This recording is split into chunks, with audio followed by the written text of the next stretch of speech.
Good morning to you. Good morning to you. We're all in our places with sunshiny faces. Oh, I'm not a fool. I'm at Sunday school. Welcome to Sunday school, everyone. And we're finishing up our examination of the rites of Eleusis, Crowley's rites of Eleusis,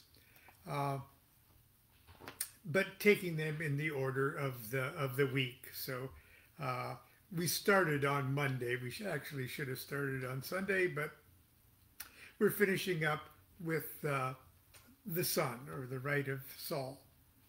And there'll be a couple of different things.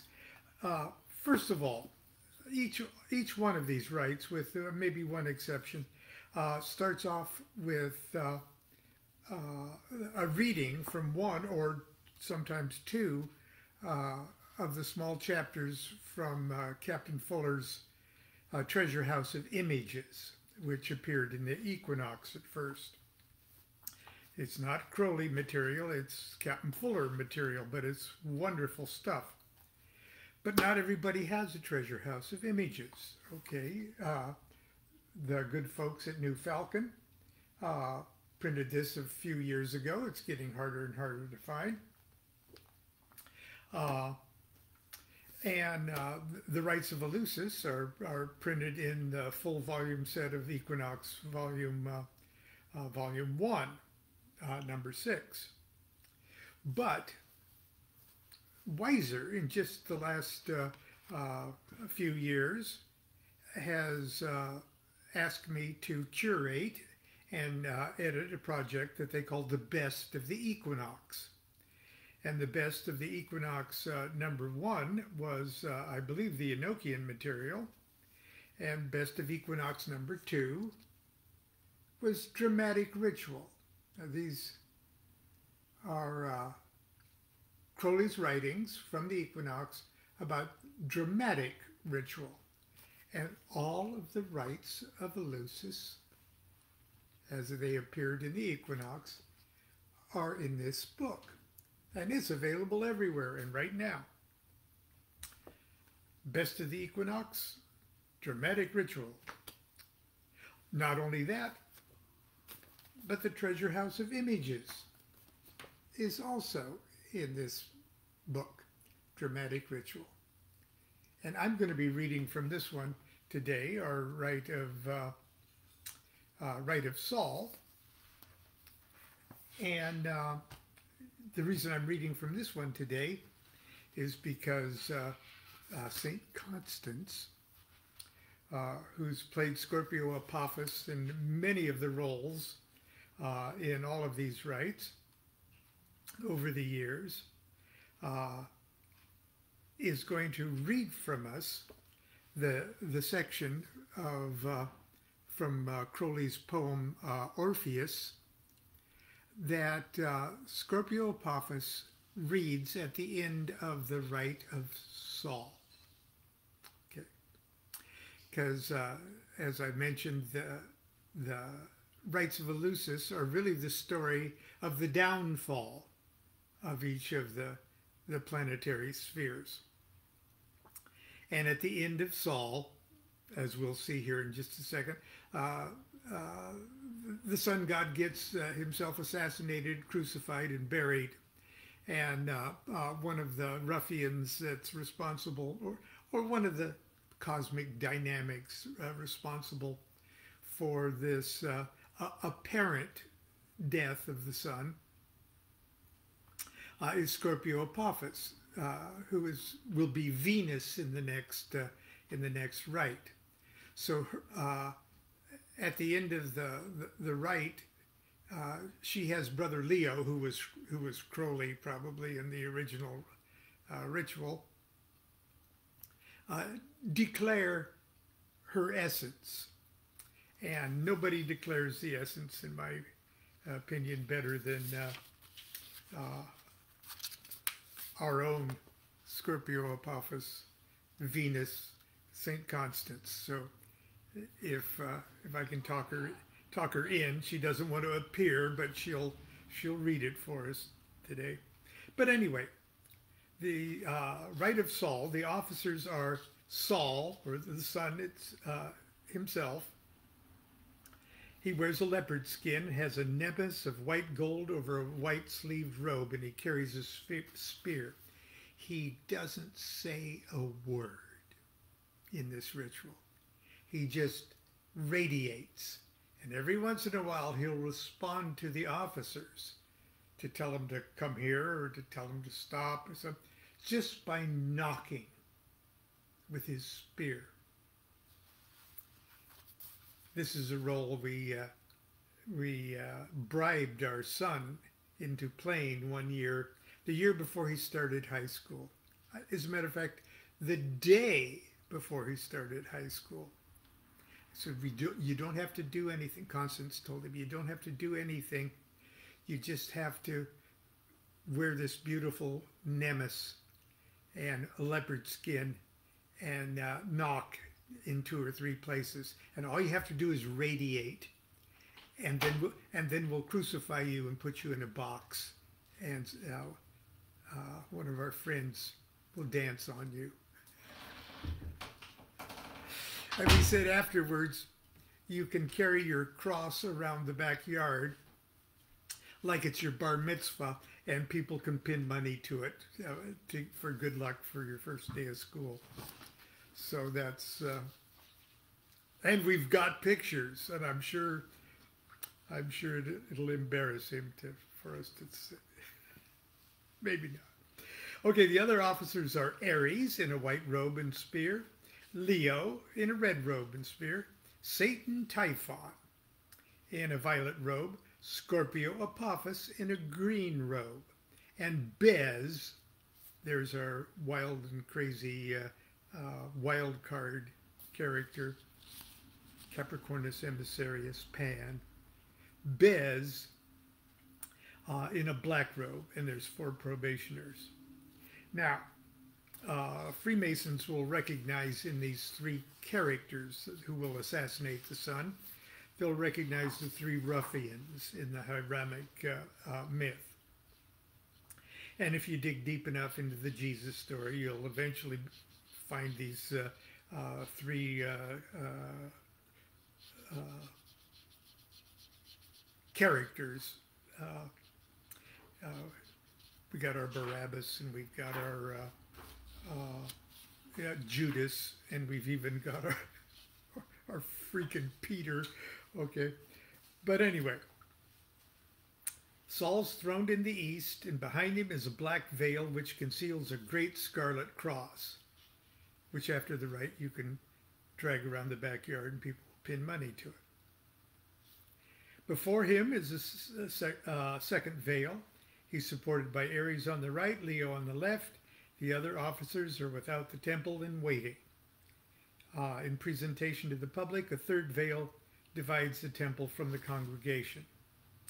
At the very beginning, before even officially the rite begins, Brother Leo parts the veil, and he recites a poem that Crowley uses in various places, official and secret, over the course of his writings. It's a poem. It's a segment from Atalanta in Caledon by Swinburne.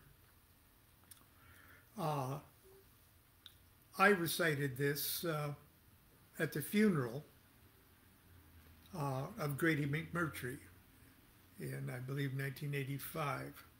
And I'm going to read it to you.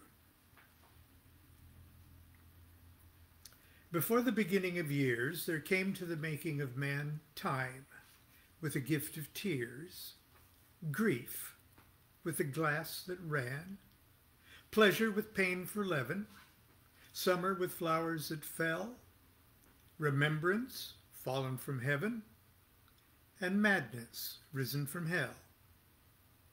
Strength without hands to smite, love that endures for a breath, Night, the shadow of light, and life, the shadow of death. And the high gods took in hand fire and the falling of tears, and a measure of sliding sand from under the feet of the years, and froth and drift of the sea, and dust of the laboring earth, and bodies of things to be in the houses of death and of birth. And wrought with weeping and laughter, and fashioned with loathing and love, with life before and after, and death beneath and above, for a day and a night and a morrow, that his strength might endure for a span with travail and heavy sorrow, the Holy Spirit of man. From the winds of the north and the south they gathered as unto strife. They breathed upon his mouth, they filled his body with life. Eyesight and speech they wrought, for the veils of the soul therein, a time for labor and thought, a time to serve and to sin. They gave him light in his ways, and love, and a space for delight, and beauty in length of days and night, and sleep in the night. His speech is a burning fire, with his lips he travaileth. In his heart is a blind desire, in his eyes foreknowledge of death. He weaves, and is clothed with derision, sows, and he shall not reap. His life is a watch or a vision between asleep and asleep.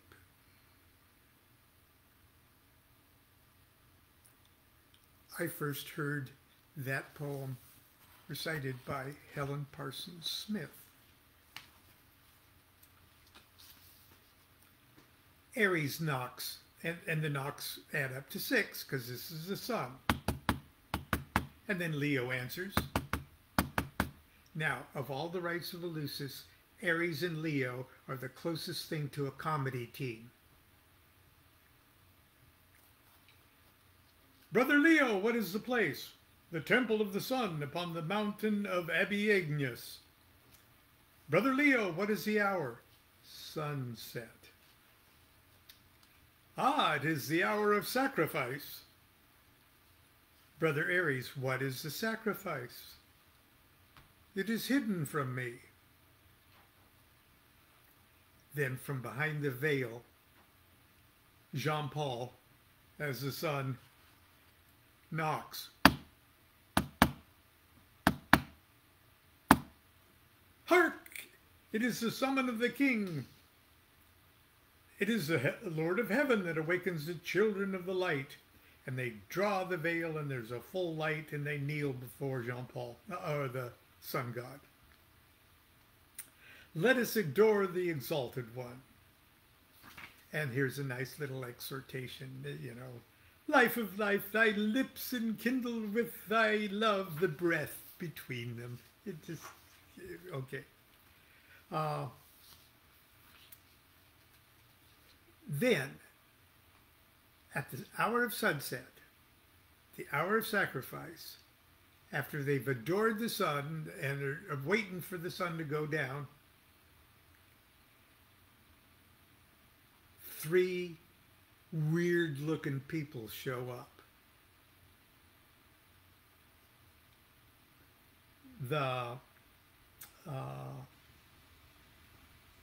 Let's see, Scorpio Apophis, dressed in a filmy white robe, her hair in disorder. Lon used to say flimsy.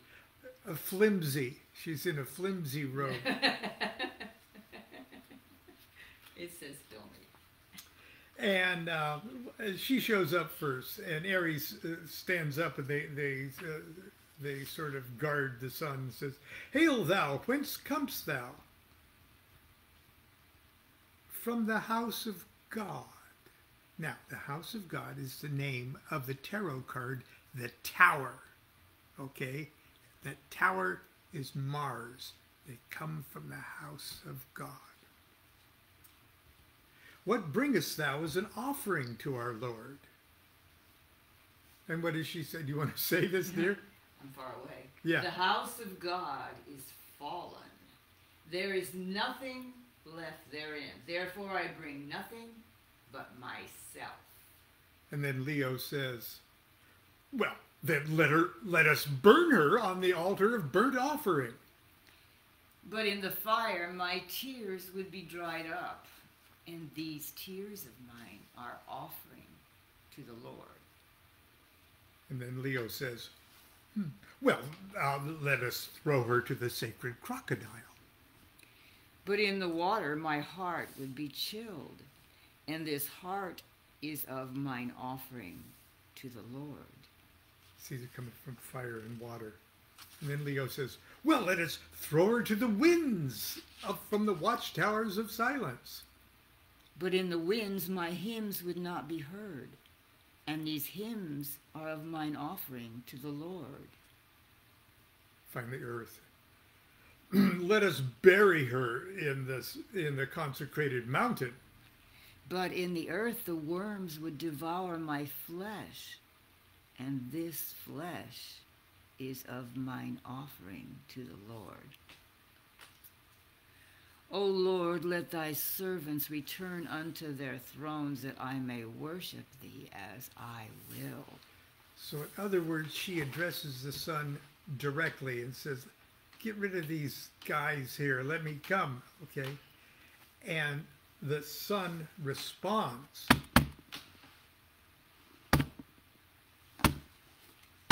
Which surprises Aries and Leo, okay?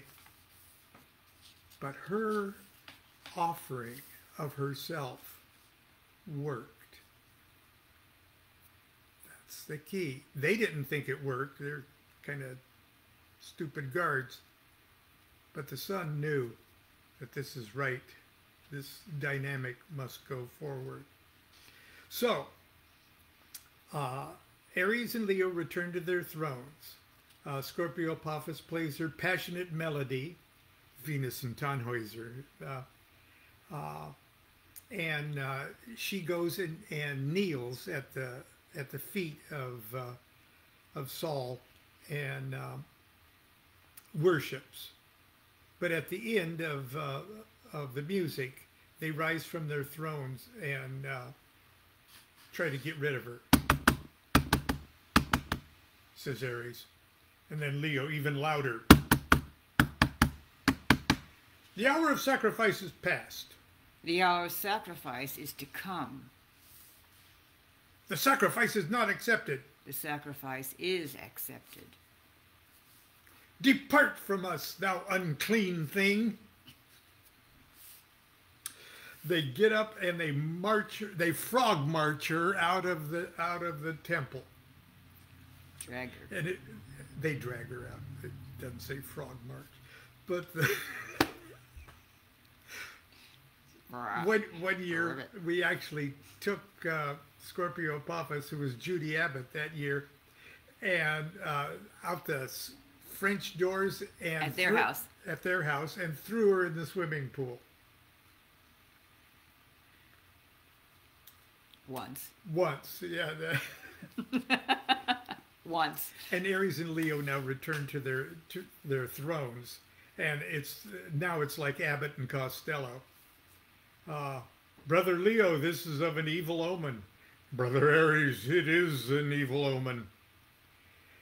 There will be no more sacrifice today. No, there will be no more sacrifice today. The sun is already setting. The night birds are already abroad. It grows very dark. The path is too steep and dangerous for any pilgrims to come hither. There is no moon tonight. I think there will be rain. Let us close the shrine. But the disk of the sun is not yet quite obscured. No pilgrims can come. No pilgrims can come now, but it is the rule of the temple that the shrine is open to the last spark of sunlight. Brother Leo, I beg you, close the shrine with me. It cannot be.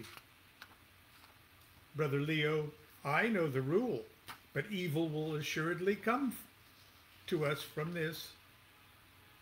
Brother Aries, the law may not be broken. And here's my favorite line.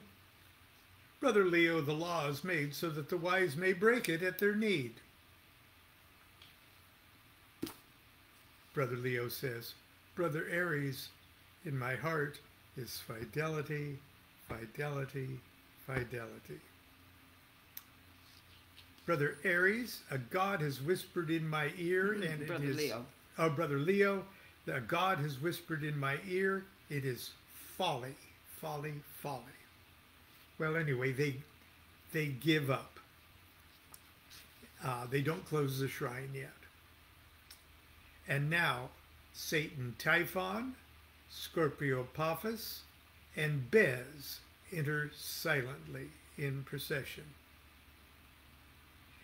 And they say they're come to sacrifice. And their offerings are, Bez says, dancing. Scorpio Apophis says, music. And Satan Typhon says, silence and stillness. But anyway, I'm moving ahead because they end up assassinating the Son and crucifying him on a cross. And there's classic poetry, some short, some long in between all of this. But when they finally draw the veil, Aries and Leos draw the veil again, the throne has been cast down. On the black veil is a great red cross whereon Saul has been crucified. Before him stands Satan Typhon in the sign of Apophis and Typhon. Aries and Leo fall as if slain, and Scorpio Apophis plays her murder melody, Mort Dadonis, by Layla Waddell herself. The probationers advance, take Saul off the throne, put him in a coffin, and Bez even dances on the coffin. But anyway, Scorpio Apophis then resets up the throne and sits on it herself. And says, do you want to say it from Children Array? Children, array yourselves before me and worship at my feet. Aries says, our Lord is slain, and who art thou that has assumed his throne?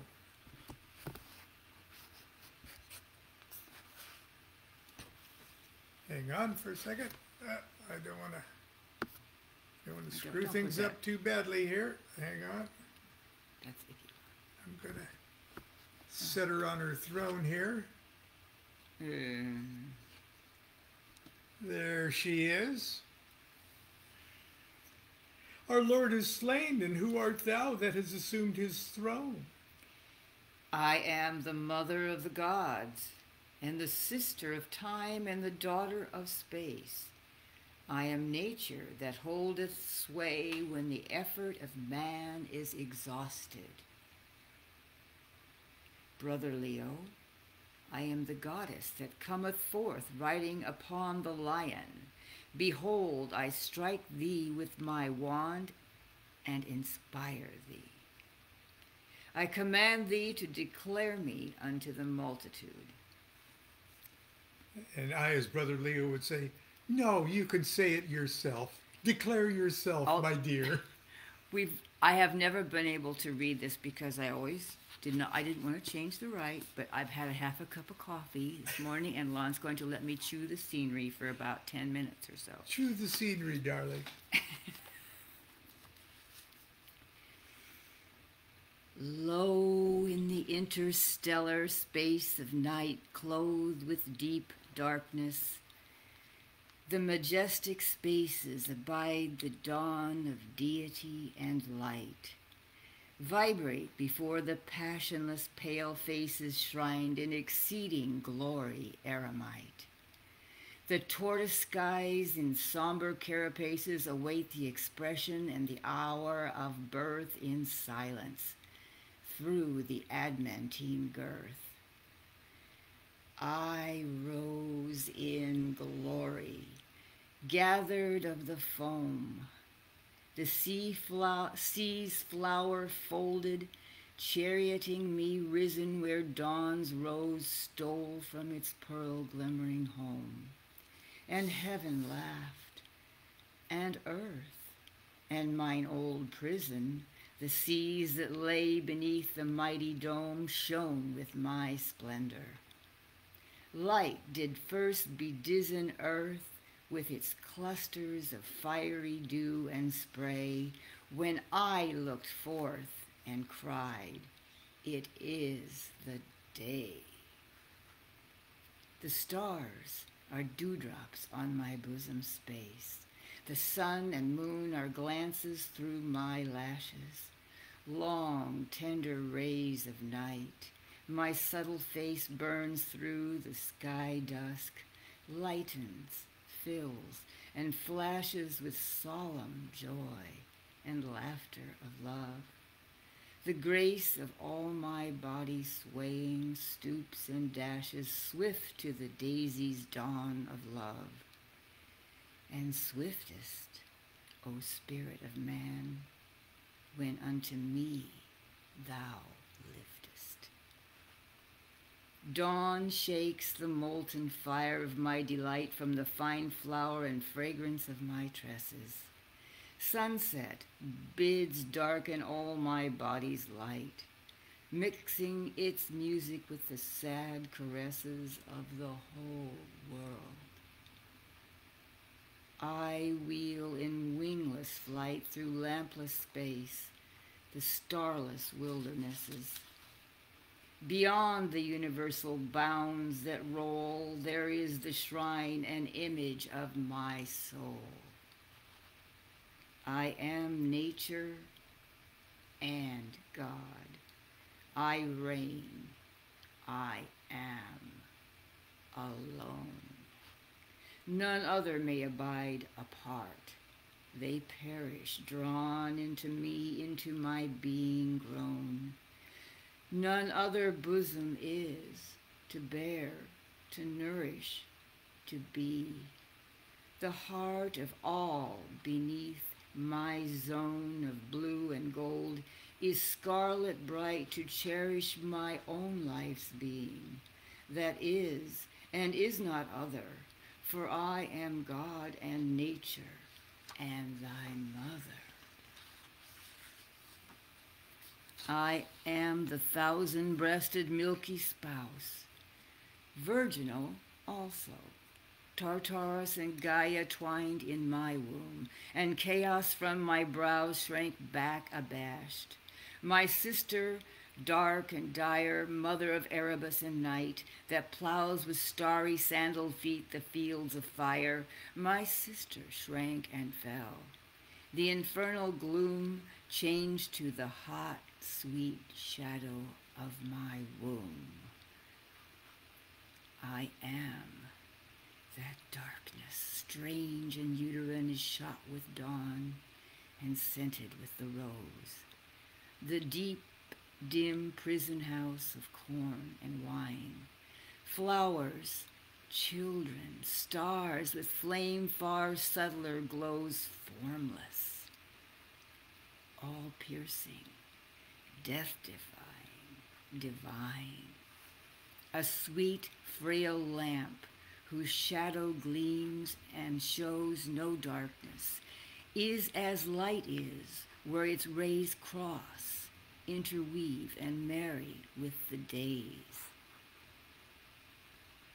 I am the heart that flames from central me, seeks out all life, and takes again to mingle its passion with my might and majesty, till the vast floods of the man's being tingle and glow, self lost within my soul and sea of love. The sun of utter light and single keen many-veined heart. Our lips and kisses marry and muse on our immortal blisses. I am the greatest and the least, the sole and separate life of things. The mighty stresses of worlds are my nerves twitching. Branch and bowl of forests waving in deep wildernesses are hairs upon my body. Rivers roll to make one tear in my superb caresses. When on myself begets a child, a system of 1,000 planets piled. I am the least, the greatest, the frail life of some small coral insect still may tremble with love for me and call me queen and wife.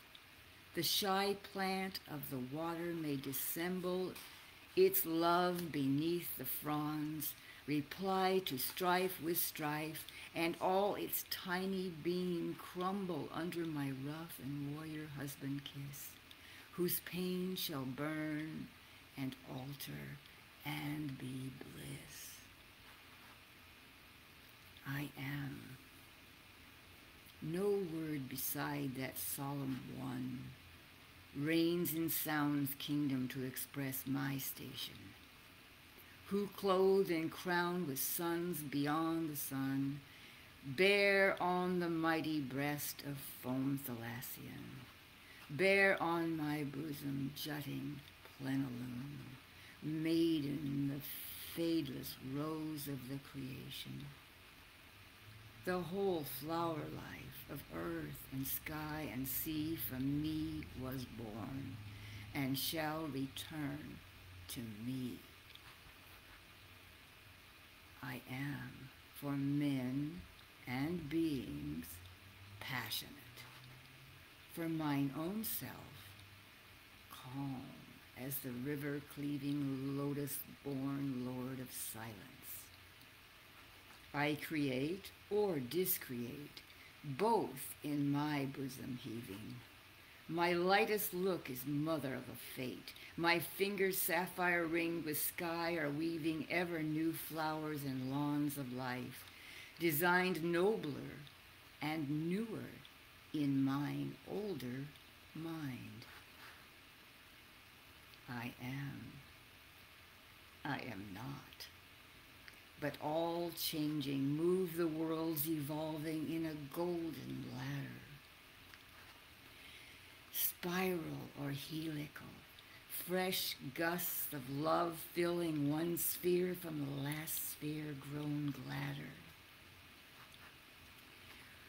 All gateways leading far to the above, even as the bright coils of the emerald adder climb one by one in glory of sunlight. Climb, my children, to me up the steep of time. I am. Before me, all the years are dead, and all the fiery locks of sunrise woven into the golden scarlet of my head. In me all skies and seas are shaken and cloven. All life and light and love about me shed, begotten in me, in my moving moven, are as my tears. All worlds that ever swam as dew of kisses on my lips. I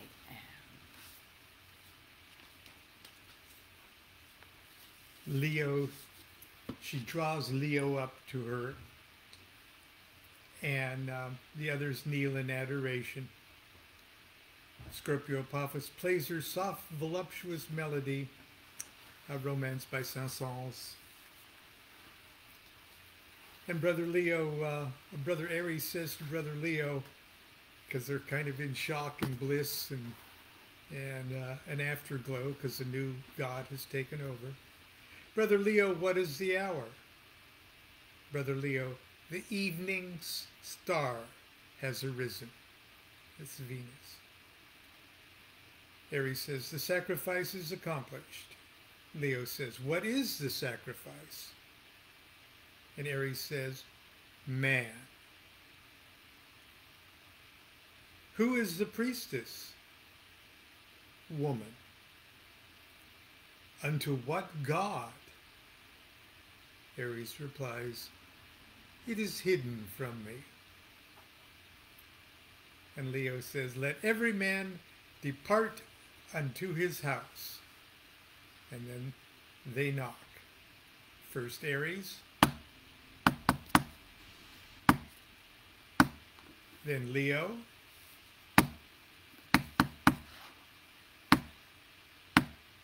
then Scorpio Apophis.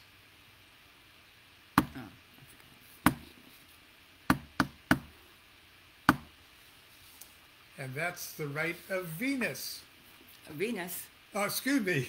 The rite of Venus will come next. Yes. Well, actually, I wanted to say something about, I think that maybe that's the reason why Saul, the rite of Saul, which is, obviously Jesus being crucified, it's a heart chakra thing, religion, and Krishna. A lot of the heart chakra religions are all about universal love,